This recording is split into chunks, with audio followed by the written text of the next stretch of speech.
All the time. Ako naman. Right now, scares you away.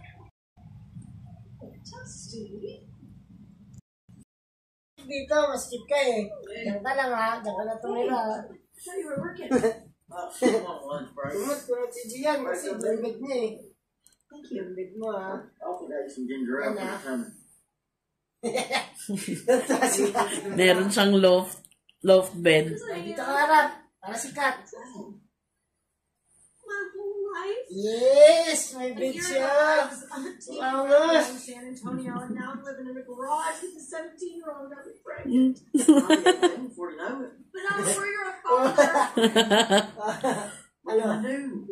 Ha? You're doing Parang great. pusa. Yung pusa, di ba? Where my life is right now. You're supposed to know that. Ang galing ah. Ang galing ah. Pag ikaw lang nahulog-hulog sa akin dito ha, tignan mo kakagaling yung mukha mo. Makulit ka ha.